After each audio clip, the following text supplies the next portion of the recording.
Hola, ¿qué tal, apreciados hermanos? La paz y el amor de Dios esté con cada uno de ustedes.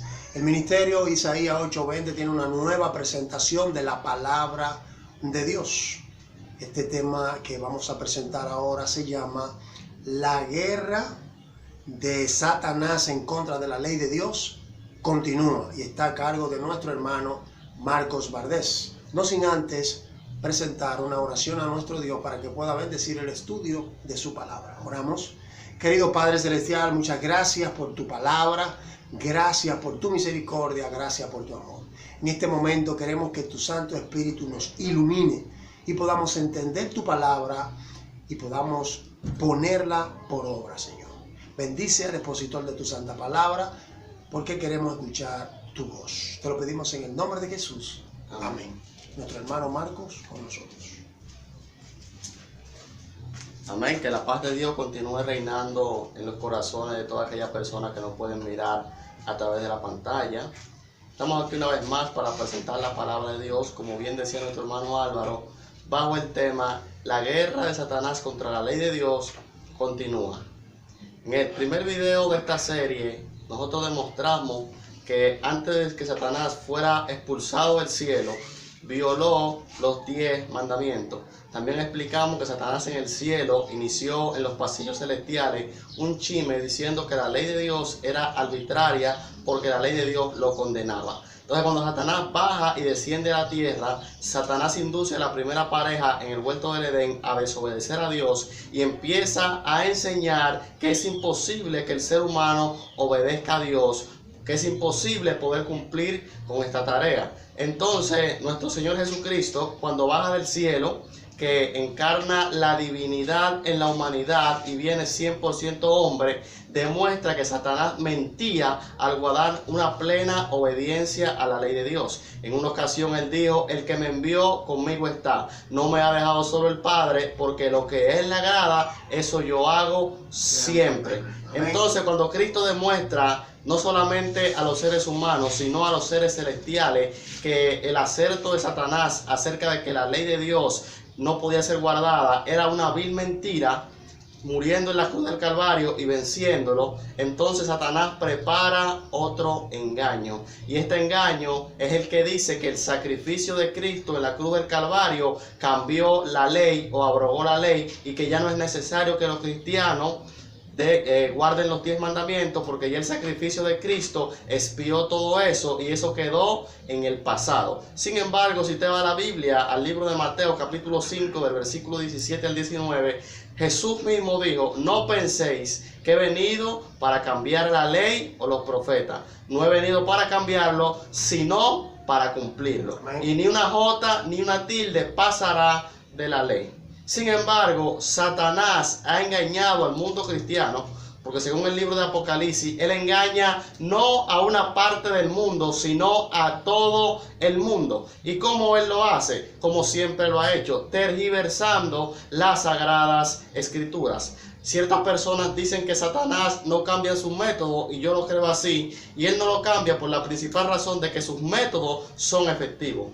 Él ha logrado engañar a muchos hombres grandes de Dios, a través de tergiversar las escrituras, y ha continuado haciéndolo porque sus métodos siempre le dan resultados. Satanás enseña que la ley de Dios fue abolida cuando Cristo murió en la cruz del Calvario, y que la gracia es un sustituto de la ley.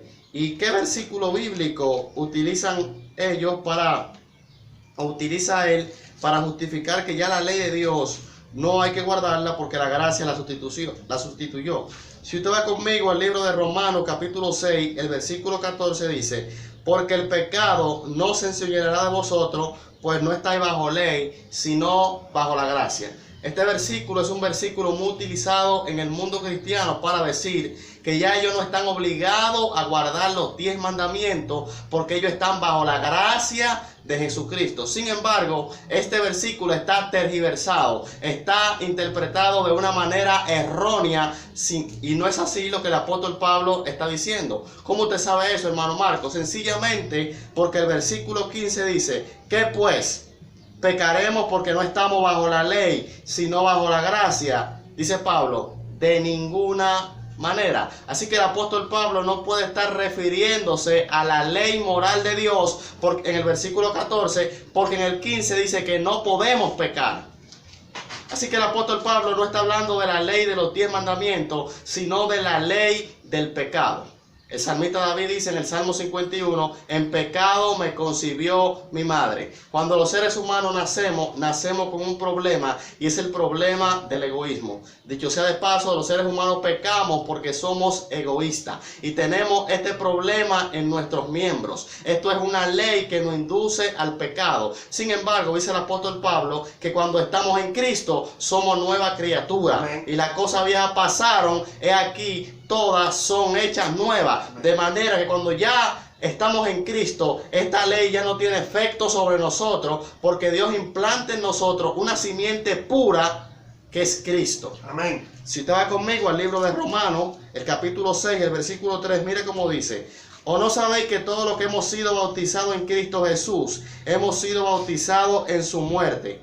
Porque somos sepultados juntamente con Él para muerte por el bautismo, a fin de que como Cristo resucitó de los muertos para la gloria del Padre, así también nosotros andemos en novedad de vida. Cuando somos bautizados, cuando salimos del bautisterio, salimos en novedad de vida. Dice 2 de Corintios capítulo 5 versículo 17 que el que esté en Cristo nueva criatura es, las cosas viejas pasaron, he aquí todas son hechas nuevas. También dice Gálatas 2:20 que el apóstol Pablo dice: con Cristo estoy yo juntamente crucificado, y ya no vivo yo, mas vive Cristo en mí. Amén. Tan pronto tú eres bautizado en el nombre de Jesús, Jesús se constituye tu sustituto y tu garante, y se hace lo que es un intercambio de tu vida pecaminosa por la vida santa y sagrada de Cristo.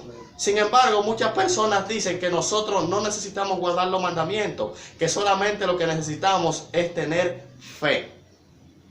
Ojo con esto, nosotros somos salvos por gracia. La gracia se obtiene a través de la fe, pero la fe no produce en mí desobediencia a los mandamientos de Dios, sino que produce una perfecta obediencia de ellos. Si usted va conmigo al mismo libro de Romanos, el capítulo 3, el versículo 31, dice de la siguiente manera: luego, por la fe invalidamos la ley. El apóstol Pablo hace una pregunta: porque yo tengo fe, ¿ya no tengo que guardar los mandamientos de Dios? Dice Pablo: en ninguna manera, sino que confirmamos la ley. A través de la fe es que nosotros confirmamos lo que dice el apóstol Pablo, que la ley es buena, que la ley es justa y que la ley es santa.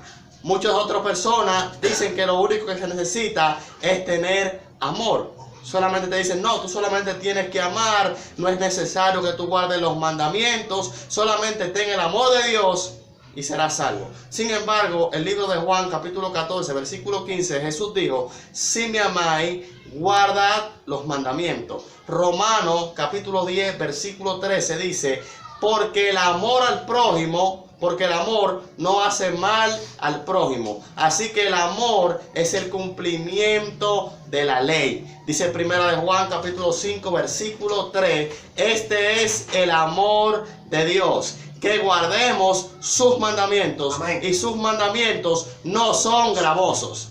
Las personas piensan que guardar los mandamientos de Dios es algo difícil. Si tú no tienes el amor de Dios, va a ser difícil para ti guardarlo. Pero si tú tienes el amor de Dios en tu vida, va a ser algo fácil, porque 1 de Juan 4:8 dice que el que no ama no ha conocido a Dios, porque Dios es ¿qué? Amor. Dios es amor. Sin Dios es imposible guardar los mandamientos.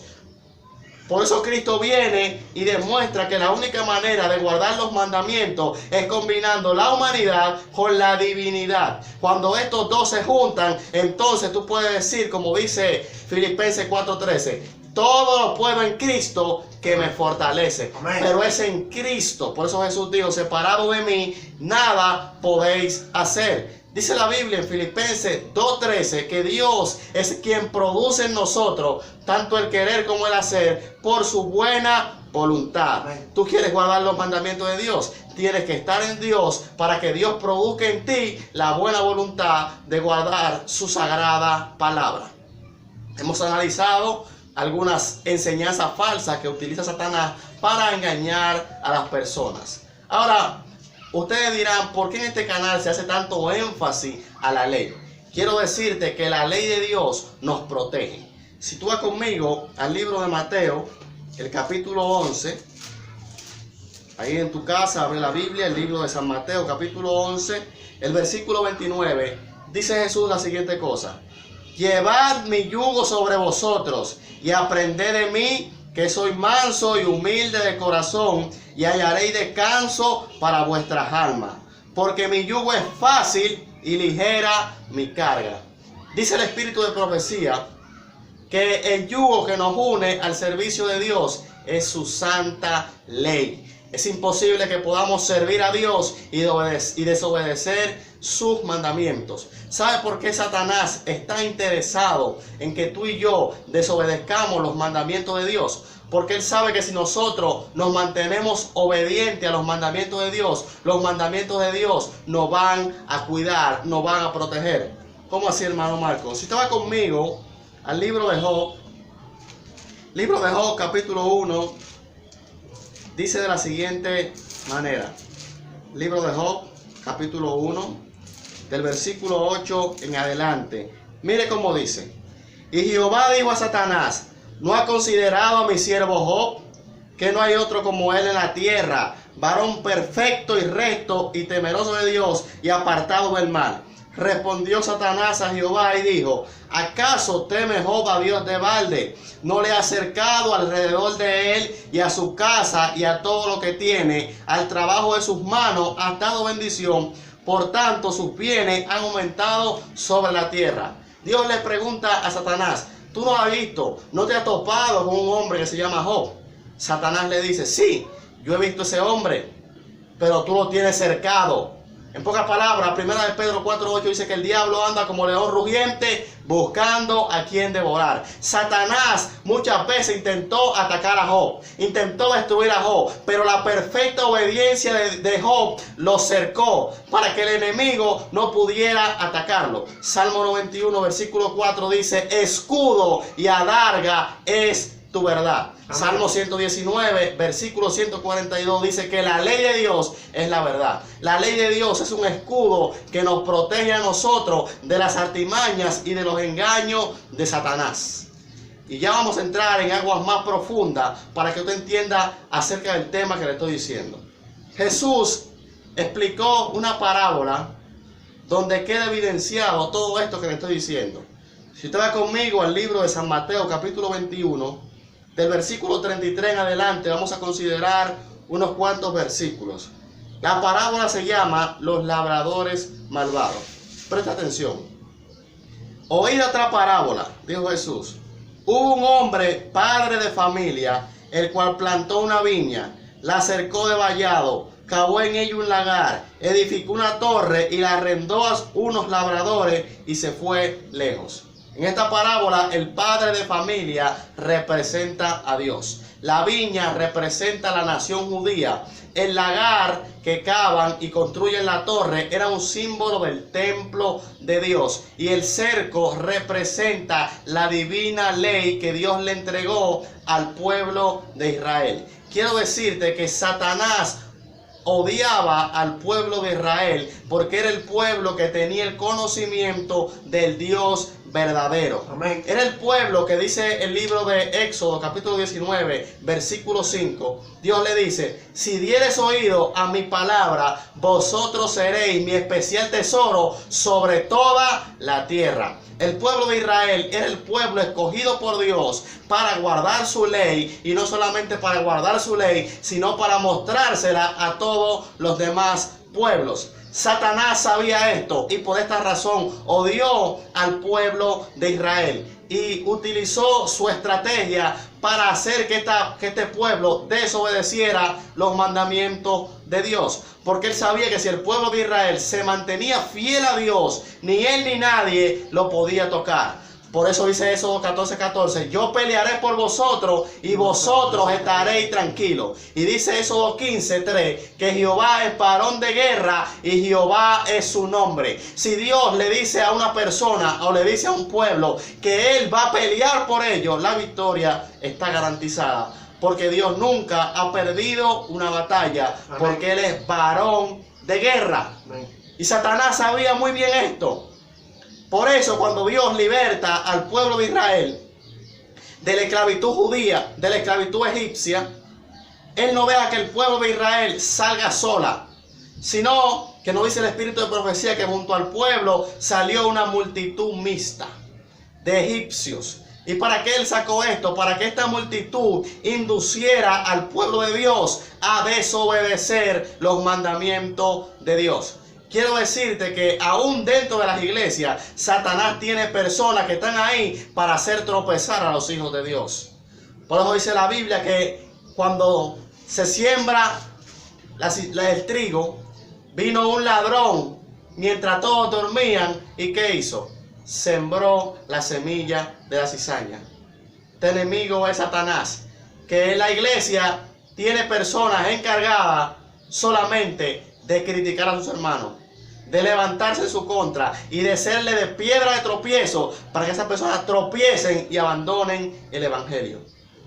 Pero déjame decirte algo: si tú te mantienes fiel a la ley de Dios, ni Satanás ni nadie podrá tocarte, porque Dios ha prometido que tú serás su especial tesoro, pero es si dieres oído a sus palabras.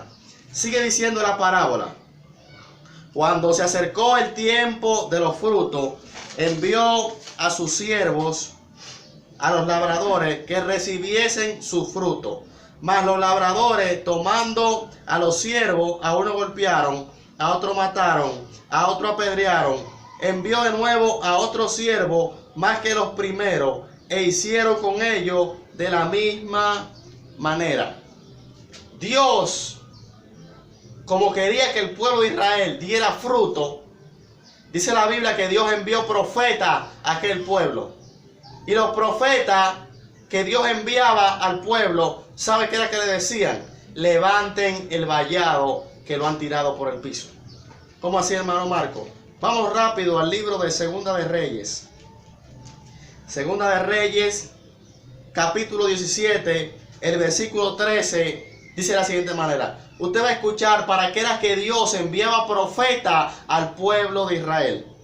Jehová amonestó entonces a Israel y a Judá por medio de todos los profetas y de todos los videntes, diciendo: volveos de vuestros malos caminos y guardad mis mandamientos y mis ordenanzas conforme a todas las leyes que yo prescribí a vuestros padres y que os he enviado por medio de mis siervos los profetas. Los profetas, lo que le decían al pueblo de Israel: ustedes están destruyendo el vallado de Dios, ustedes están desobedeciendo los mandamientos de Dios, y al hacer esto le están dando cabida al diablo. Dice la Biblia, el apóstol Pablo dice: no deis lugar al diablo. El cristiano no puede darle lugar a Satanás en su vida. Pero la única forma del cristiano mantenerse protegido de los asaltos del diablo es manteniendo el cerco de Dios a su alrededor. Es obedeciendo los mandamientos de Dios. Amén. Sigue diciendo la parábola. Versículo 37.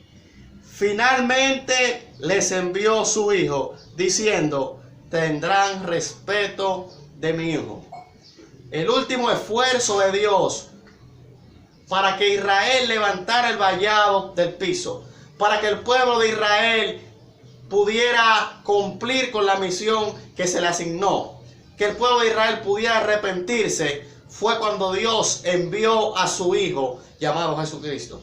Esa fue la última oportunidad que se le dio al pueblo para arrepentirse. Pero ¿sabes tú qué hizo el pueblo? Mira lo que hizo el pueblo. Mas los labradores, cuando vino el hijo, dijeron entre sí: este es el heredero, venid, matémosles y apoderémonos de su heredad. Aquí están hablando simbólicamente los judíos, pero los judíos tenían al diablo adentro. Quien está hablando aquí es el mismo Satanás, que cuando Cristo vino a la tierra, lo que calculó fue: si yo logro que ese desobedezca a Dios, me quedo con el mundo. Si yo mato a ese, todo esto me va a pertenecer a mí. Porque antes de hacerlo esto, ya él se proclamaba el dueño del mundo. Por eso dice Lucas 4, que él le dio a Jesús en la tentación del desierto: si tú me adoras, yo te voy a dar todos los reinos, porque a mí me fueron entregados. Él se proclamaba el dueño del mundo. Y cuando Cristo vino a la tierra, él dijo: bueno, si yo mato a este, me quedé con todo. todo es mío, nadie va a poder sacarme de este lugar. Y si usted estudia la historia de los evangelios, se dará cuenta que el pueblo de Dios, apoderado por Satanás, mataron al Hijo unigénito de Dios. Muchas personas piensan que el pueblo de Israel continúa siendo el pueblo elegido de Dios, y están equivocados. Porque cuando el pueblo de Israel crucificó a Cristo sobre la cruz del Calvario, se sentenciaron ellos mismos. Cuando Jesús dijo la palabra, he aquí vuestra casa os sea dejada desierta, representaba que la presencia de Dios iba a abandonar el templo. Cuando Cristo murió, dice la Biblia que el velo se rasgó. Esto era una señal de que Dios había roto su pacto con el pueblo de Israel. Todo lo que hagan los judíos ya, sus sacrificios, sus ceremonias, ya no tienen ningún significado, porque todas ellas apuntaban a Cristo, que era el garante y el sustituto que lo iba a perdonar y a salvar, y ellos los rechazaron. Y la principal razón fue porque Satanás los cegó.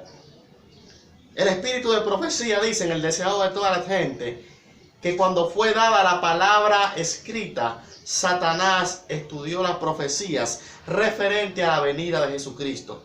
¿Y sabe qué hizo? Se encargó de cegar al pueblo para que cuando Cristo viniera no lo identificaran.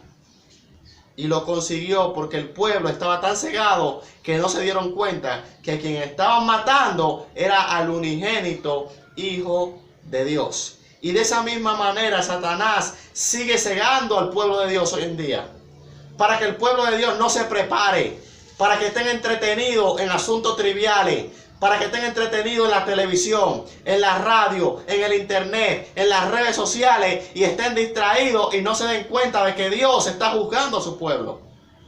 Satanás lo tiene hechizado para que no se preparen, para que cuando Cristo venga y se desate lo que va a caer sobre esta tierra, se pierdan. Él no cambia sus métodos, valga la redundancia, porque sus métodos son efectivos. Sigue diciendo la parábola.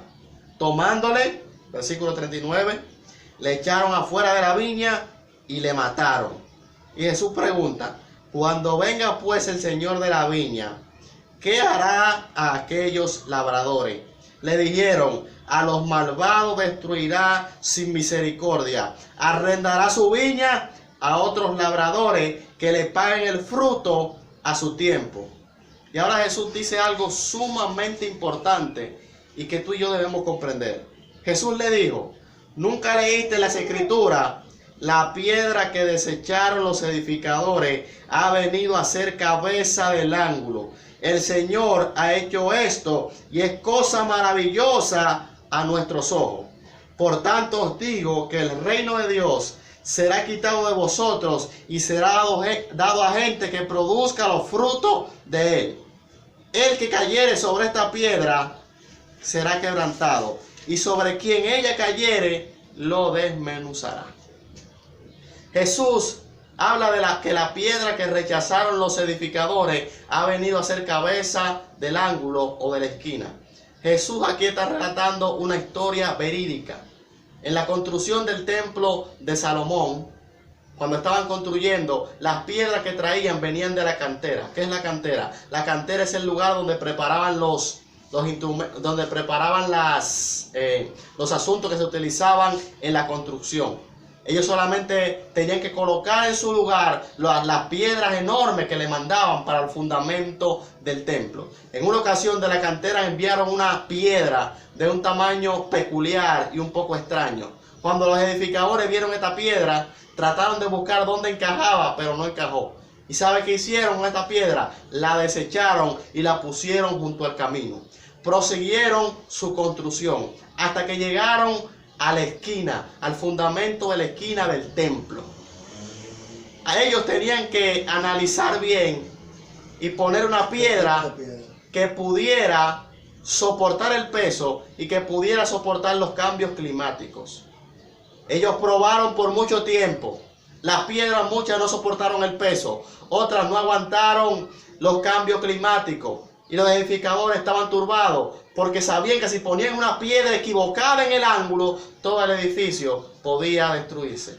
Después de mucho tiempo, la atención de ellos fue dirigida hacia aquella piedra que fue rechazada y puesta junto al camino. ellos vieron que esta piedra soportó todas las pruebas menos una. Había soportado los cambios climáticos. Si esa piedra podía resistir el peso de la esquina, sería puesta.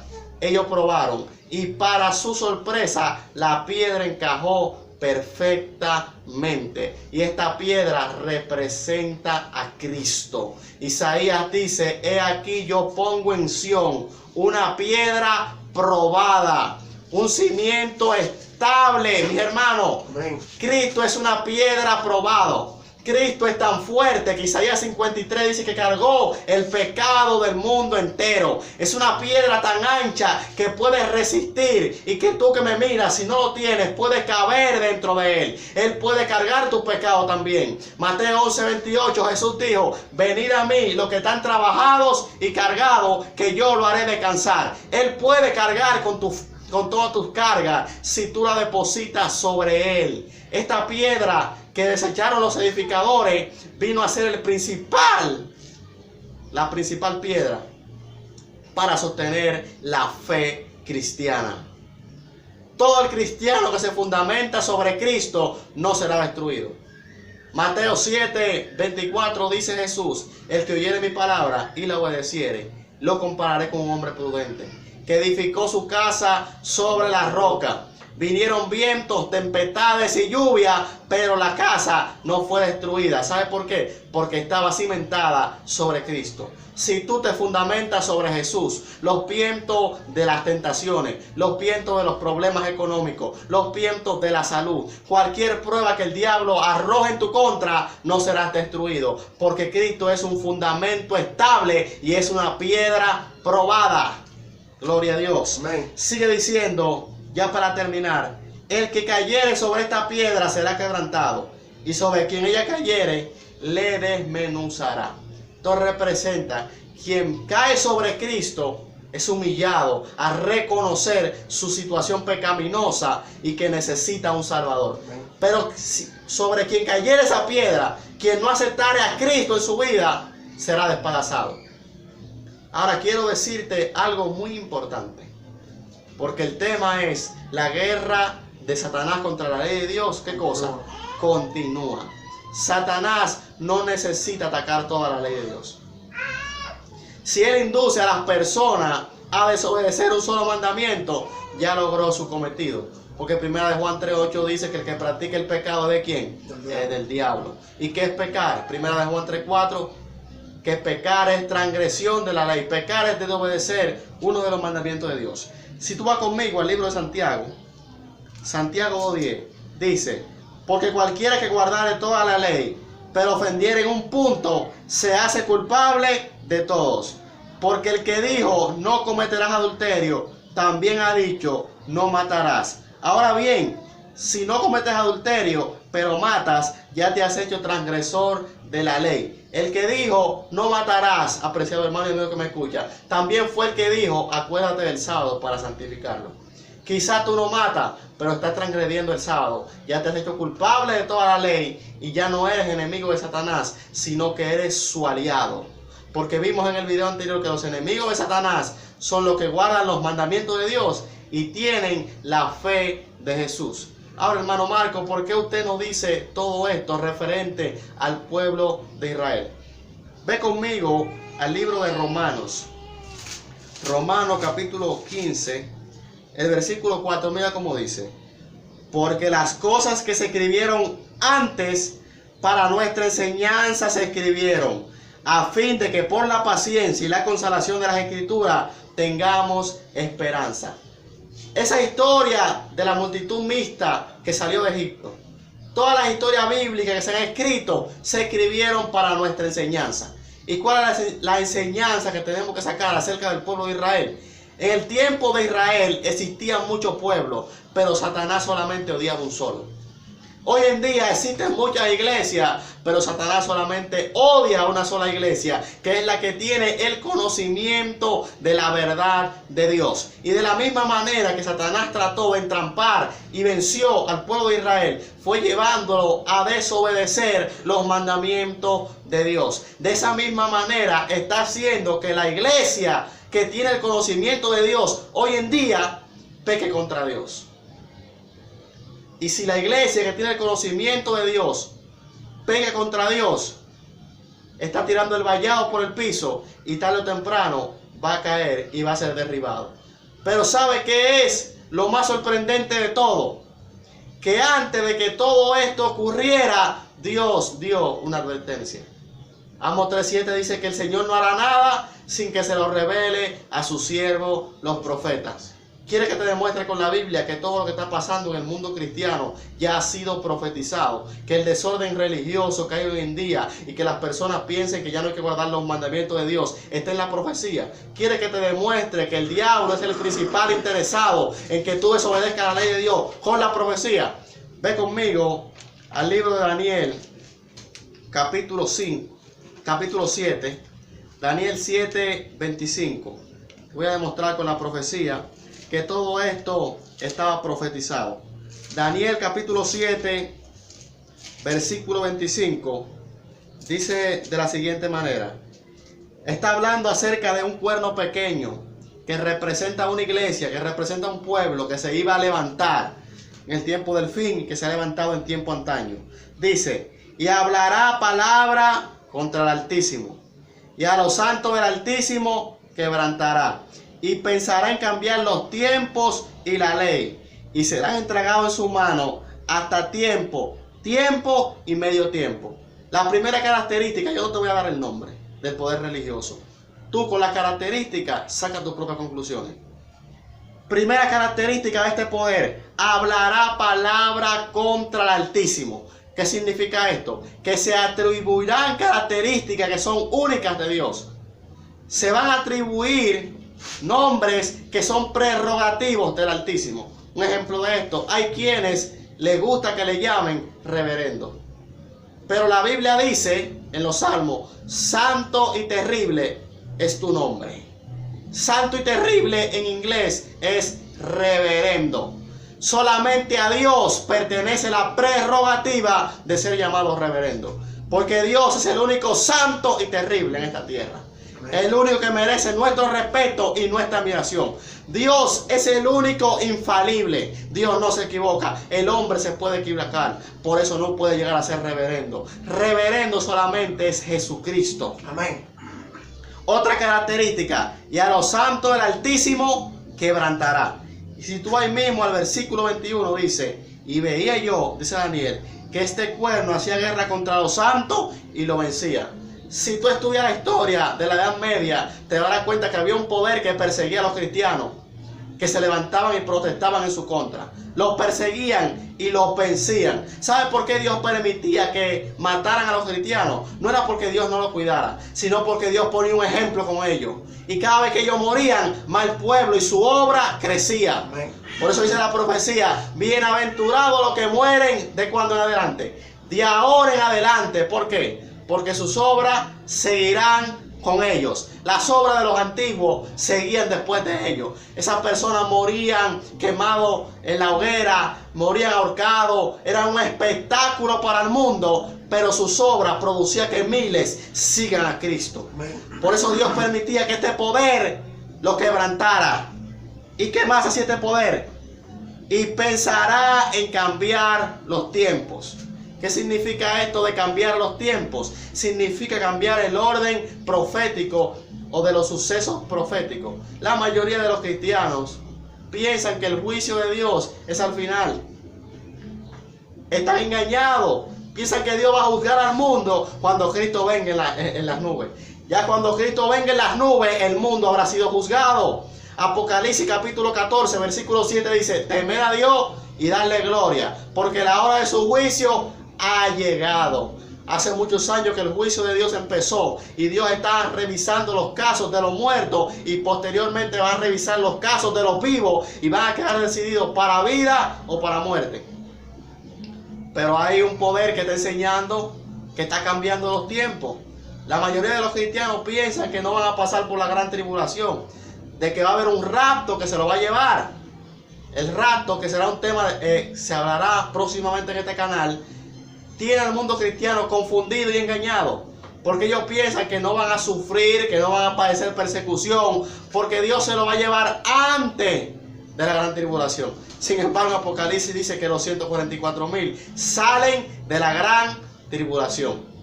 Pero este poder ha cambiado los tiempos. ¿Y qué más ha cambiado este poder? Y pensará en cambiar los tiempos y la ley. Hay un poder que ha intentado cambiar los 10 mandamientos de Dios. Si usted va al libro de Éxodo, capítulo 20, del versículo 1 al 17, nos da los 10 mandamientos. No tendrás dioses ajenos delante de mí. No te hagas imágenes ni la adorarás. No tomarás el nombre de Dios en vano. Acuérdate del sábado. Honra a tu padre y a tu madre. No matarás. No cometerás adulterio. No hurtarás. No levantarás falso testimonio y no codiciarás. Esos son los 10 mandamientos que se encuentran en el libro de Éxodo, capítulo 20. Sin embargo, el catecismo enseña otros mandamientos. Si ustedes fijan en el catecismo, el segundo mandamiento ha sido borrado. El que dice no te harás imagen no aparece en el catecismo. Y el cuarto mandamiento que dice en la Biblia, acuérdate del sábado, ¿sabe qué dice? Santificarás la fiesta. Y para completar los 10, agarran el 10º y lo cortan en 2 partes. Yo te estoy diciendo y te estoy mostrando las evidencias con la Biblia. Apunta todo lo que te decimos aquí y saca tus propias conclusiones. Porque las personas creen en todo lo que le dicen. Y la Biblia está llena de advertencias acerca de los falsos profetas. Pero la gente cree más en los hombres que en la palabra de Dios. El principal interesado en que tú desobedezcas los mandamientos de Dios es Satanás. Satanás ha levantado iglesias, ha levantado hombres, estrellas que por su luz son admirables, que son populares, que todo el mundo dice lo que se dice, yo lo creo porque es un hombre de Dios. Mírame, es tiempo de que la iglesia siga el consejo del profeta evangélico que dice Isaías 8:20, a la ley y al testimonio. Si no dieren conforme a esto, es porque no les ha amanecido. Puede ser popular, puede hablar bonito, puede tener muchos seguidores en las redes sociales, pero si lo que me dice no está aquí, no tiene a Dios. Así que te invito a que cierres tus ojos para que tengamos una palabra de oración. Señor, te damos gracias por tu palabra. Gracias. Padre, te pedimos, Dios, perdón porque sabemos que hemos tirado tu vallado por el piso. El cerco protector que tú nos has dado, Dios, lo hemos tumbado por nuestro egoísmo. Te pedimos, Padre, perdón, y te pedimos que tú nos ayudes a exaltar tu ley. Amén. Que tú nos ayudes a guardar tus mandamientos, mi Dios, para que podamos ser tu especial tesoro sobre todos los pueblos de la tierra, mi Dios. Te lo pedimos en el nombre del que venció, es en el nombre de Cristo. Amén, amén y amén. Dios le bendiga.